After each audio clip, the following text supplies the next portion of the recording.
السلام علیکم ورحمۃ اللہ۔ آج کا سب سے بڑا سوال، یوٹیوب کی کمائی حلال ہے یا حرام؟ اور مفتی طارق مسعود نے حقیقت بتا دی۔ آپ اس ویڈیو کو مکمل دیکھیں۔ بھائی ایک سوال مجھ سے بہت زیادہ پوچھا جا رہا ہے جب سے وہ ڈاکٹر ذاکر نائک نے کہا نا یوٹیوب کی ارننگ حرام ہے، کیونکہ یوٹیوبرز تو اب ہزاروں لوگ ہیں جو یوٹیوب سے پیسے کما رہے ہیں۔ تو ڈاکٹر صاحب نے ایک کنفیوژن میں ڈال دیا لوگوں کو۔ ڈاکٹر صاحب بہت زبردست مبلغ ہیں لیکن مفتی نہیں ہیں۔ میرا بھی ان سے بہت، آپ سے زیادہ مجھے ان سے محبت ہے، ان کا دفاع کی فکر ہے، لیکن جو جس کی فیلڈ ہوتی ہے نا وہی اس کے نشیب و فراز کو جانتا ہے۔ تو آئے تو وہ امت میں اتحاد پیدا کرنے کے لیے ہیں، لیکن لوگ ان کی باتوں کو لے کے توڑ پیدا کر رہے ہیں۔ اب انہوں نے بتایا کہ رفع الیدین کرنا بھی ٹھیک ہے، نہیں کرنا بھی ٹھیک ہے۔ انہوں نے کہا میرے والد صاحب شافی تھے، تو یہ سب چیزوں سے ان کا مقصد ہے کہ سب ٹھیک ہے، لیکن لوگ ان کے کلپ چلا رہے ہیں کہ صرف یہی والی نماز ٹھیک ہے نا۔ تو یہ پاکستانی قوم کے ساتھ کوئی تھوڑا مسئلہ نہیں ہے، تھوڑا زیادہ مسئلہ ہے کچھ۔ باقی جو یوٹیوب کی ارننگ کے حوالے سے ڈاکٹر صاحب نے بات کی ہے، بہت سارے لوگ یوٹیوب سے پیسے کما رہے ہیں۔ پاکستان کا ایک سورس آف، بہت سارے پاکستانیوں کا ایک سورس آف انکم ہے۔ تو مفتی کا کام ہوتا ہے کسی بھی مسئلے کی ڈیپ میں جا کے اس پہ تحقیق کر کے جواب دے۔ تو ہم نے جب اس کی تحقیق کی، ہمارا کوئی چینل وینل نہیں تھا اس وقت ہم نے اس کی تحقیق کر کے اس کو جائز قرار دیا ہے۔ اور وہ جائز کیوں قرار دیا اب اس کو میں آسان لفظوں میں بتاتا ہوں، کیونکہ میں جب پوڈ کاسٹ میں کسی کو انٹرویو دیتا ہوں وہ بھی آدھی چیزیں لاتے ہیں، پوری نہیں لاتے۔ تو بہت سے لوگوں نے پوڈ کاسٹ میں مجھ سے پوچھا ہے نا، تو وہ پوری بات نہیں کر رہے ہوتے، ان کو پھر فون کر کے بتانا پڑتا ہے یار یہ حصہ تو آپ نے چھوڑ دیا یہ۔ تو پھر میں نے سوچا یار ہم خود اس کو کیوں نہیں ایک پراپر وے میں ریکارڈ کروائیں آسان زبان میں۔ دیکھو جب آپ کسی کو شادی ہال دیتے ہو نا کرائے پہ، تو بنوری ٹاؤن کا فتویٰ بھی ہے، دارالعلوم کا فتویٰ بھی ہے کہ اگر آپ ان کو ناچ گانے کے آلات نہیں دیتے، آپ ان کو خود ترغیب نہیں دیتے کہ یہاں ناچ گانے بھی ہوں گے، تو اس شادی ہال میں جو شادی کے ایونٹ ہوگا اس کی ارننگ آپ کے لیے حلال ہوگی۔ حالانکہ اس ایونٹ میں بہت سارے ناجائز کام بھی ہو رہے ہوتے ہیں، مکس گیدرنگ، لڑکے لڑکیاں اکٹھے، ڈھول باجے، گانے بجانے، موسیقی، ڈھول ڈھمکے، آج کل تو زیادہ تر شادیوں میں یہی ہو رہا ہوتا ہے۔ اس کے باوجود دارالعلوم کا بھی فتویٰ ہے، بنوری ٹاؤن کا بھی فتویٰ ہے کہ اگر آپ نے خود ان کے ساتھ کوئی تعاون نہیں کیا، یعنی موسیقی کی آلات آپ نے نہیں دیے، نہ زبان سے ان کو کوئی ترغیب دی ہے، تو آپ کی ارننگ حلال ہے۔ حلال اس لیے کہ آپ نے ایک جائز کام کے لیے ان کو شادی ہال کرائے پہ دیا ہے۔ وہ جائز کام کیا ہے؟ نکاح کی تقریب۔ آگے جو کچھ وہ کر رہے ہیں وہ ان کا ذاتی عمل ہے۔ آپ اگر ان کے ساتھ اس عمل میں تعاون کریں گے تو گناہگار ہوں گے، تعاون نہیں کریں گے تو محض ہال کرائے پہ دے دینا تعاون نہیں کہلاتا، کیونکہ آپ نے دیا اس کام کے لیے نہیں ہے۔ دیا کس کام کے لیے؟ شادی کے لیے دیا ہے ان کو، جو ایک جائز کام بلکہ سنت کام ہے، تو آپ نے ایک جائز کام کے لیے دیا ہے۔ اسی میں ہم یہ دیکھتے ہیں کہ ہم جب کسی کو گھر رہنے کے لیے دیتے ہیں، اس میں وہ ڈرامے دیکھ رہا ہے، فلمیں دیکھ رہا ہے، شراب پی رہا ہے، تو ہم شراب کی بوتل بھی لا کے نہیں دے رہے، ہم نے ٹی وی کا انتظام بھی نہیں کیا اس کے لیے، ہم نے کوئی موسیقی کے آلات بھی اس کو فراہم نہیں کیے، تو پھر بھی وہ یہ کام کر رہا ہے، تو ہماری ارننگ حرام نہیں ہوگی۔ ہم کہیں گے بھائی ہم نے رینٹ پہ اس کو گھر دیا رہنے کے لیے، ابھی اس میں انڈین موویز دیکھ رہا ہے، یہ اس کا اپنا عمل ہے، ہمارا گھر اس کو دے دینا یہ گناہ میں تعاون نہیں کہلائے گا کہ ہم اس کے ساتھ گناہ میں تعاون کر رہے ہیں۔ سمجھ رہے ہو بات کو؟ اب اسی سے سمجھو کہ یوٹیوب پہ آپ کا جو چینل ہے، کمپنیاں گوگل سے کہتی ہیں کہ بھائی ہم نے اس چینل پہ ایڈورٹائز چلانا ہے۔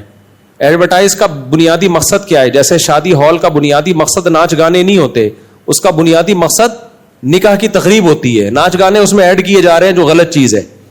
تو ایسے ہی جو مونیٹائزیشن کا عمل ہے یوٹیوب پہ، وہ مونیٹائزیشن کی جو بیس ہے، جو بنیاد ہے، وہ یہ نہیں ہے کہ اس میں لڑکیاں دکھائی جائیں گی، اس کی بیس یہ ہے کہ کمپنیوں کی پروڈکٹ کو پروموٹ کیا جائے گا، کمپنیوں کی پروڈکٹ کی ایڈورٹائزمنٹ، تاکہ لوگ وہ پروڈکٹ کو خریدیں۔ تو اب اس پروڈکٹ میں کیا ہوگا؟ صابن بھی آئے گا، شیمپو بھی آئے گا، اس میں اسکولوں کے اشتہار بھی آئیں گے، اس میں کپڑوں کے اشتہار بھی آئیں گے، اس میں بہت سا چاکلیٹ کے اشتہار بھی آئے گا، بہت ساری چیزوں کے اشتہار آ رہے ہوتے ہیں اس میں۔ تو جس کا چینل ہے اس نے گوگل کو جو مونیٹائز کرنے کی اجازت دے دی، وہ اس بیس پہ دی ہے کہ آپ نے کمپنیوں کی پروڈکٹ کو ایڈورٹائز کرنا ہے۔ تو اگر کمپنی کی پروڈکٹ جائز ہے، صابن ہے، شیمپو ہے، اور کوئی جائز چیز ہے، تو اس سے فرق نہیں پڑے گا کہ وہ